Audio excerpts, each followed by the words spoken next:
Well, you wanted it, so here it is. It's time for an update.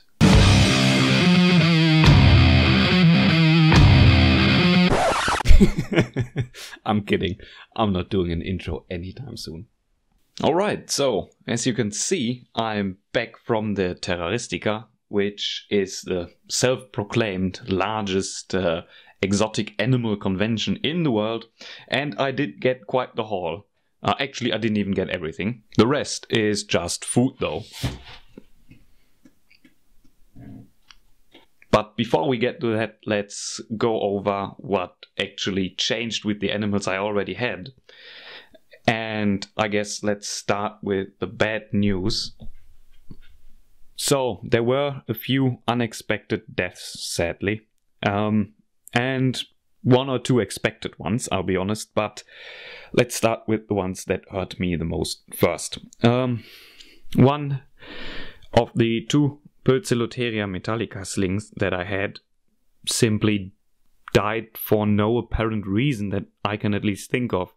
Now, that one was always a little bit smaller and weaker than the other one, and I was sort of worried for it, but it was eating well until it molted about 2 weeks ago and then refused food. It did drink, but then one day I simply found it curled up and dead about 9 days after the mold. I have no idea what happened. That one was a bit smaller and slower growing than the other one, and when I got it, it was missing a pedipalp, which at that size usually isn't that big of a deal, but it didn't do as well as the other one. But I was hoping it would start doing better the larger it got, but apparently not. I still have no idea what really happened with that one. The other one is doing completely fine, molted of course, and is gaining quite a lot of size between molds, and it's now starting to turn blue already. So yeah, no idea what happened with the second one. Then this one, that one I expected, like the death of this Chromatopelma cyaneopubescens.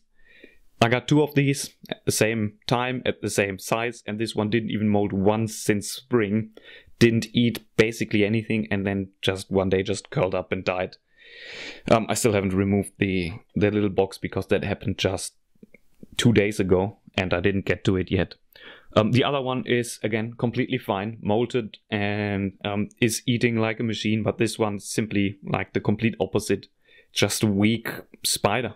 I have no idea what's wrong with this one either, or what was wrong with that one. So another two sort of unexpected deaths over here with the Theopompa cervillae. Luckily, I guess, both of them were males, so now I have two females and two males left, which are doing completely fine. But the two males that died, one of them was always a lot smaller than the other ones, not eating well, so I was sort of expecting this one to die as well. This just happens sometimes with Mentis, where you get ones that are just not born to survive. The other one, though, was doing completely fine until one day the abdomen started sort of hanging down instead of, you know, straight like this. Instead of, they usually carry it straight like this, but with that one it started hanging down, and then a few days later I found it dead, even though it was actually eating. So again, no idea what happened with that one. The others in the exactly same conditions are completely fine. And I do have my first adult female here. And these are a lot larger than I expected. So I sort of had to improvise with their boxes a bit, as you can see. And they are in these sterile boxes because one day I found mites in one of them. So right now I'm keeping them sterile for a few weeks until I move them back into something nicely decorated. And then the last bit of bad news. You will remember I had 5 Sybilla pretiosa in here. Three of them turned out to be female, 2 males. One male got eaten straight away just a few days after I filmed that video, so I separated males and females. And then the other male which was then separated, of course, got to adulthood, and the females too. Let's see if I can find one. Oh, right there. They're pretty well camouflaged, actually. Well, I let him mate with the females, and really sorry for this dirty glass here, but I can't actually take this off because they put egg cases on the front here too, and I can't open this further than a few centimeters. But the male that I had, the one that was left, did manage to mate with all 3 females before getting eaten, so this one was sort of expected as well, and I'm not actually mad about that one. So I guess let's get to the good news. Basically everything has molted. And of course here these ones have started building egg cases. And I'm counting a lot of them. No, that's a fly. There's 2, 3 there. And then there's one right there. And I'm counting about 14 or 15. But I have no idea how many there actually are. Hopefully these will be hatching in the next few days. If they hatch before I upload this video, I'll even include some footage of the babies.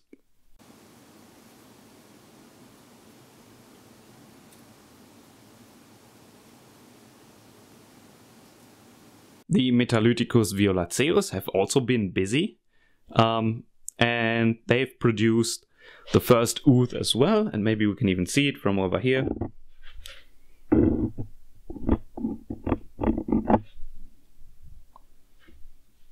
Okay, no, we can't. But there's the first ooth in there, and I'm expecting a lot more. So this should hopefully be successful too in a few weeks. Good Mentis news. Well, the Metalyticus splendidus, the ones that I still have are growing very nicely. Most of them I sold now. The Hania olovi, these tiny moss mantis, they're all adult, they reproduce, there's Uthicas in there as well. And the first one hatched with 4 of the tiny little buggers, and man, I thought the Metalyticus babies were small, but these take the cake. 1 or 2 springtails and they're completely done eating. They are extremely tiny. I'll try to show you in a bit of extra video.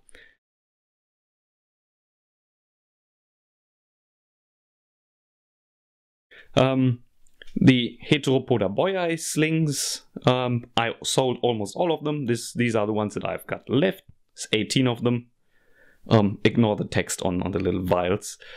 I'm thinking I'll sell all of those as well. I'm probably not gonna keep any if I can get rid of these. And then the Heterocheta orientalis finally produced their first Uthica. It's the brown turd looking thing back there. But that one's just a few days old now, so it will be a while before that one hatches. And you might remember with the Idolomantis, both of my females fell down while molting. And I'm trying again, this time with 4 of them again, 2 males, 2 females. But this time I'll be a lot more careful and separate them out before they start molting. Which you can start seeing at this size pretty easily when they're gonna mold within 1 or 2 days.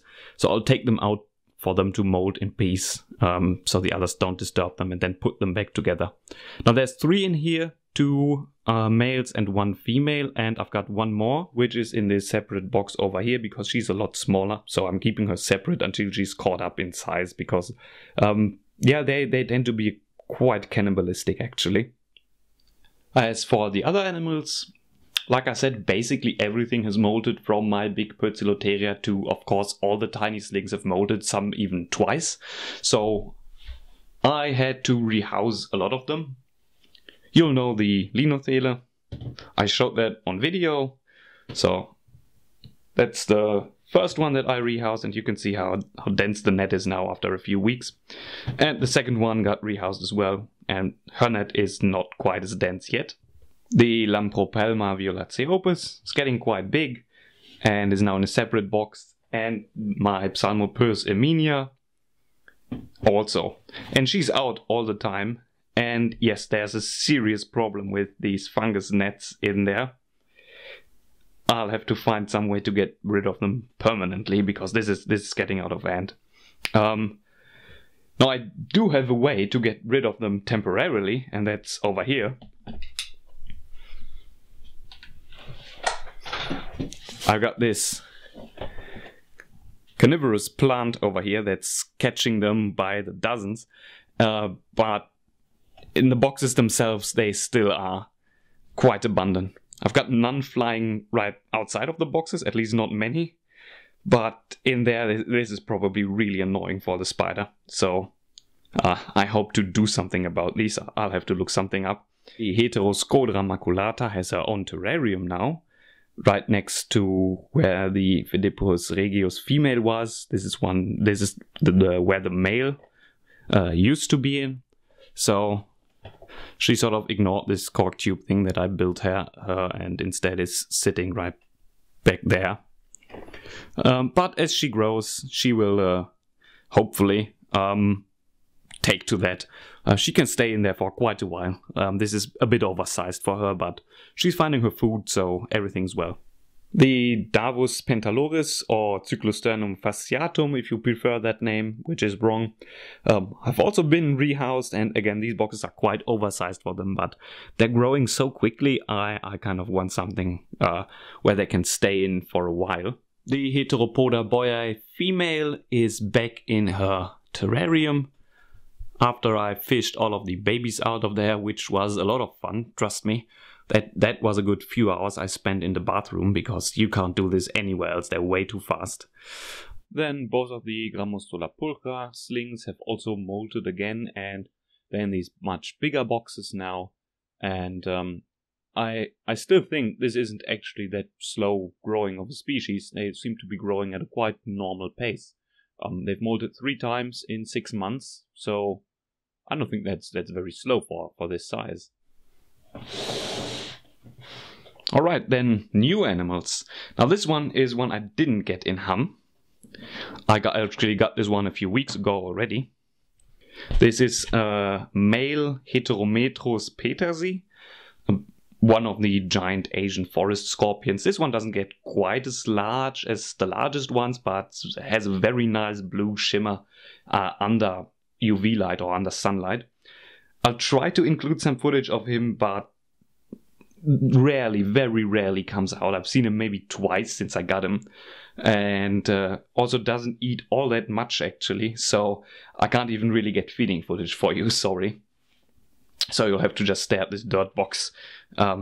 So here's 2 more spiders that I didn't actually get in Hamm either. I got these also about 2 weeks ago or so, and that is one Cereopagopus species Hati Hati.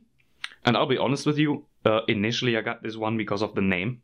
I just thought the name was funny, but when I got it, I of course looked up how to care for it, and also looked up pictures of the adults, and wow, really like this one. And then I also got, while we're at Cereopagopus, I got one Cereopagopus lividum, which is of course also probably better known under the old name of Haplopelma lividum, so the cobalt blue tarantula. This is just a tiny baby. Take a long time before this one grows up. I'll try to show you footage of these, but they're very, very shy, and I really don't think I can get any, especially at this size. And again, the boxes are quite oversized, but they find their food well. They always construct their little tunnels in the corners here. So the feeders also just run around the corners and they get them. So that's no problem. And keeping substrate like this moist is way easier than keeping a very small little vial moist. Alright then, finally the ones that I got today. Let's start with the only non-spider that I got, and that is a Scolopendra hainanum. Not a very common species, very pretty in my opinion. Pretty hard to show, but slightly green tint to the body with orange and black striped legs. This is a medium-sized wild-caught animal. Okay, then the spiders that I got. Let's start with the tiny slings, because there's not much to see with them yet. I've got 2 Sheilabajas electric blue, and they are neither electric nor blue at the moment. They are simply very small brown spiders. I can't even see anything in here. Let's see if the other one's maybe out. Okay, yeah, so I guess that's more realistic. That's what I'll be seeing for the next few months too. So, no pretty shots of these ones. Then I've got 2 Hopaktira pulchripes for really, really cheap. I don't want to say prices here, but for this size, for 2 of them, I got really, really lucky. And you can already sort of start guessing at the color of the adults. They already have this slight blue tint there on the end of their legs. And then I also got not 1, not 2, no, 3 Poecilotheria rufilata. I simply had to get one after seeing one of them in Tom Moran's video a few weeks back, and really they're absolutely stunning spiders. I actually wanted to get a juvenile female, but I don't know why, but these are really rare over here apparently.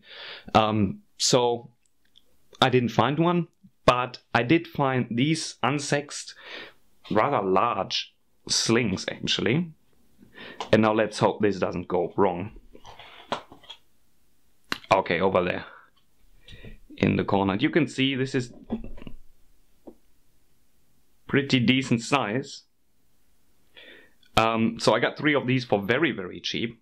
And I guess next mold I'm gonna try to sex them. I've got access to a pretty good microscope at the university, so I'll try to sex the molds, and then if I get any males, I'll probably sell them off, because I don't actually have the room for these. At least not for 3 of them. I've got the room for 1 adult, of course. And then lastly, this one I'm probably most excited about. Brachypelma albiceps. Again, got a really good deal on that one. And just beautiful juvenile female. And I think this is one of the prettiest spiders, period. But in my opinion, definitely the prettiest Brachypelma. So yeah, I'm really excited about this one actually. Let me get some more light on this one. Honestly, she deserves it. Now, isn't that just an absolutely stunning spider? Wow.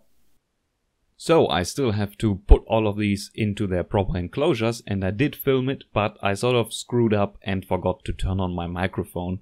So I'll have to comment on this in post, which is not as exciting as being right there with the original audio, sorry. So, first up, the easiest one, the Brachypelma albiceps. And as you can see, she was pretty unwilling to move at all out of her little box there. So I'm probably just gonna speed this up because this took a while.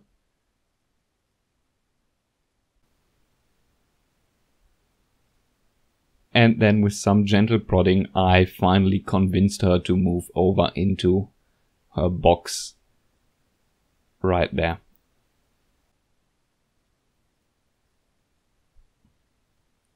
So that was the easiest one. Now the very small slings, which can be fast. Don't underestimate them.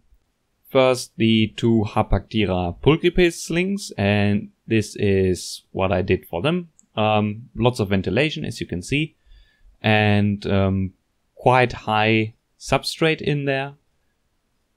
Also quite dry, bit of moisture in the bottom. And to keep it moist in the bottom, you can dig sort of a little bit in one corner and then pour water down there so it stays moist in the bottom and a bit drier at the top. And then just some sticks for them to attach webbing to if they want to. So here's the first one.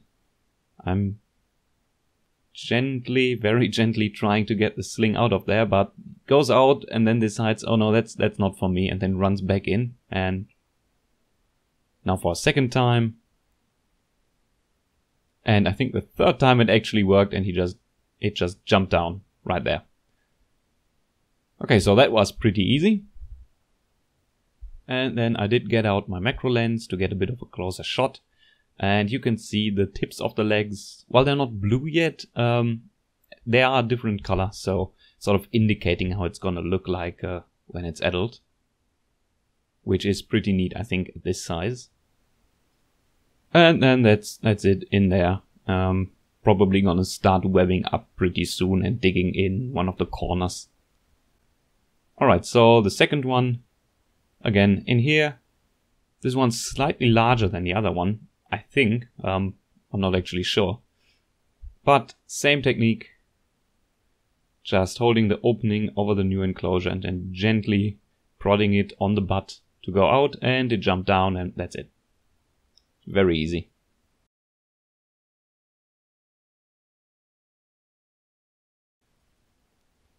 Then next up, both of the Sheilabajas electric blue slings.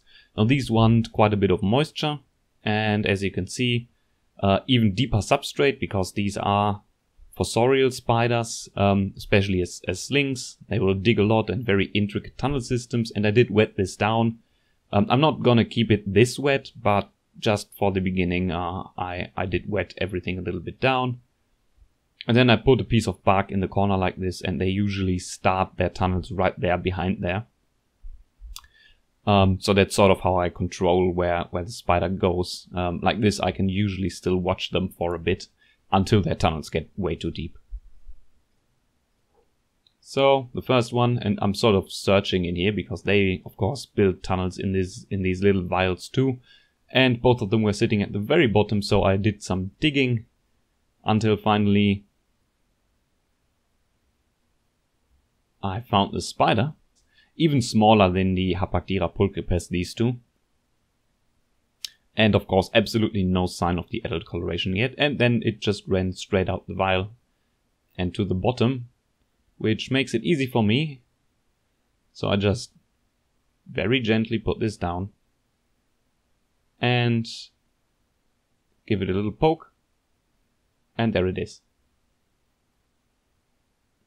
And then it ran out again. I think at this moment I said, hey, that was easy, until the spider just ran out like this, but gentle prod from the other side and it runs straight back in.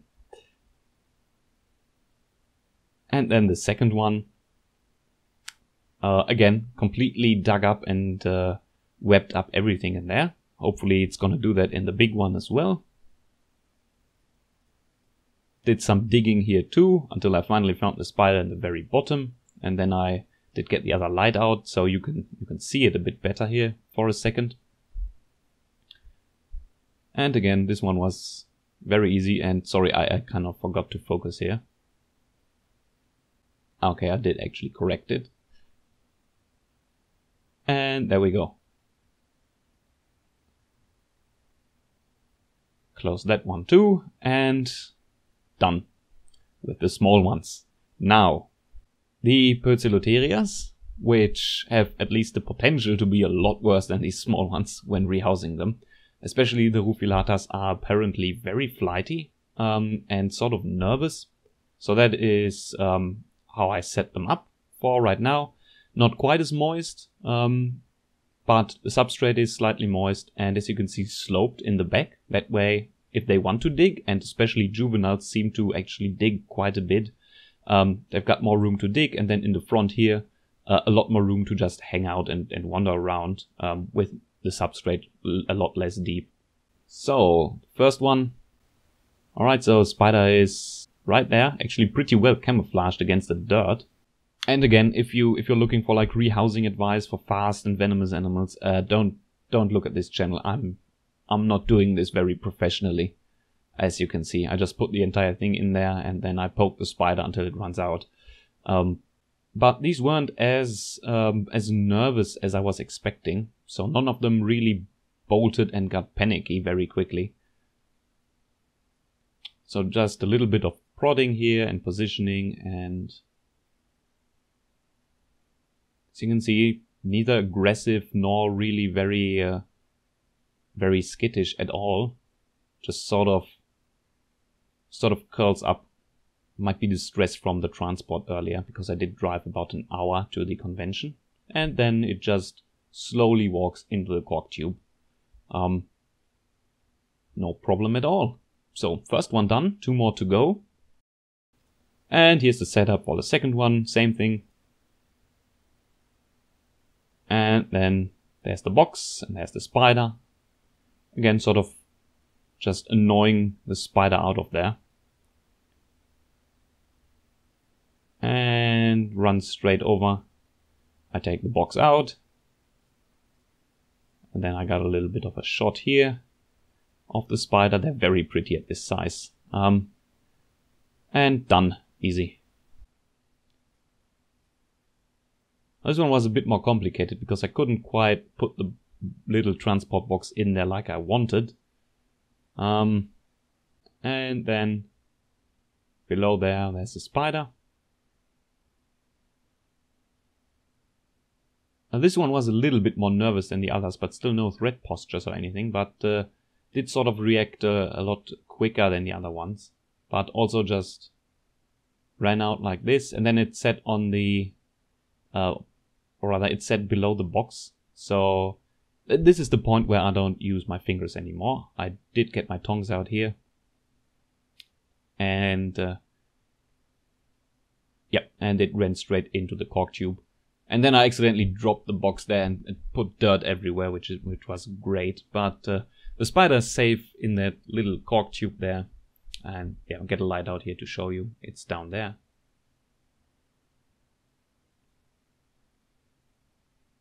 So yeah, I might be unprofessional, but I'm not stupid. I do have tongs and several pairs and catch cups and so on. It's all ready, just out of the frame. And then the one that you've probably all been waiting for, the centipede. Now this one gets a much larger box, of course. And even though it's a big box, this one is still sort of small for a centipede actually. And you can see here, substrate about half as deep as the centipede is long. That's the minimum. Bit of a thick cork branch here for climbing. Just bark back there also for climbing. And then this flat piece of bark here. This is what it's gonna use as a hide, because they don't want something like a cave like a tarantula. They want something flat to squeeze under. And you can see it's very, very wet in there. And in this one, I'm actually also gonna keep it this moist. Centipedes need a lot of moisture and probably a lot more than people expect if they've only kept tarantulas.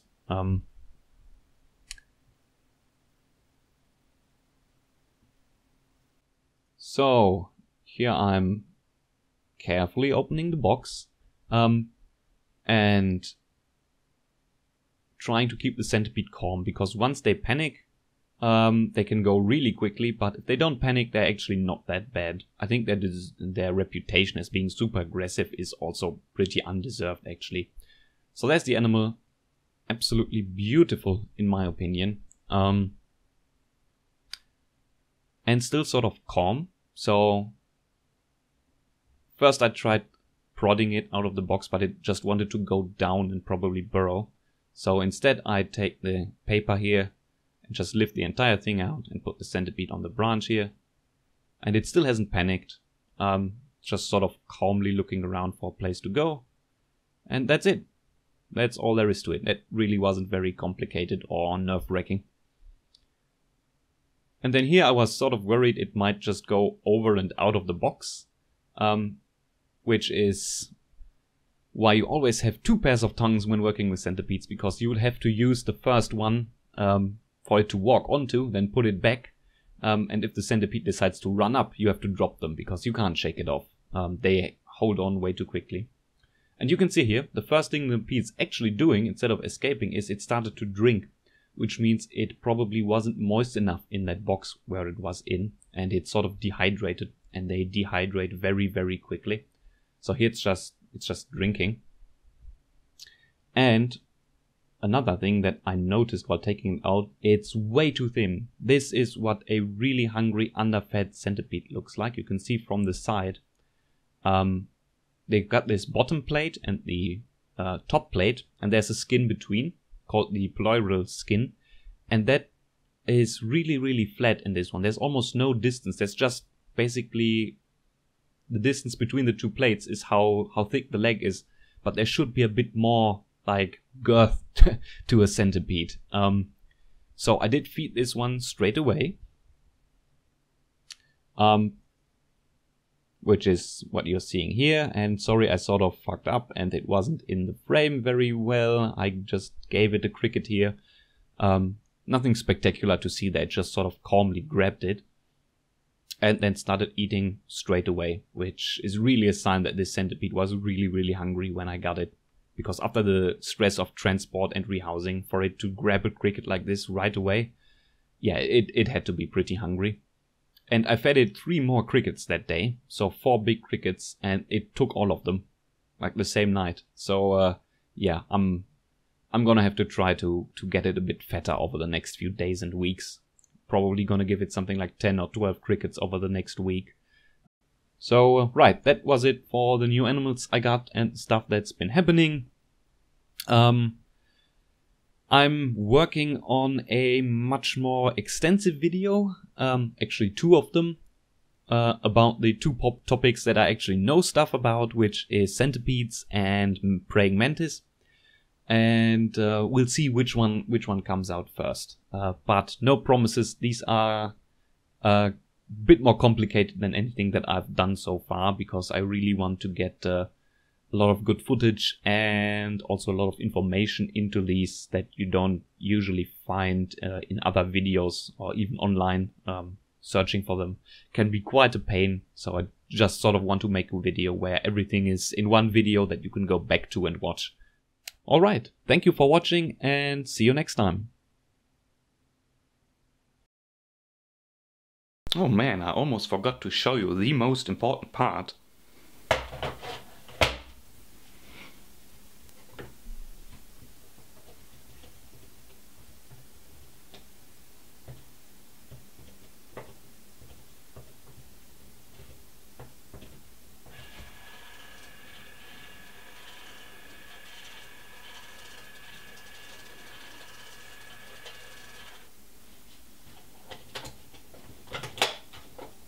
Oh shit. Oh no, my label maker ran out. Oh no. God damn it.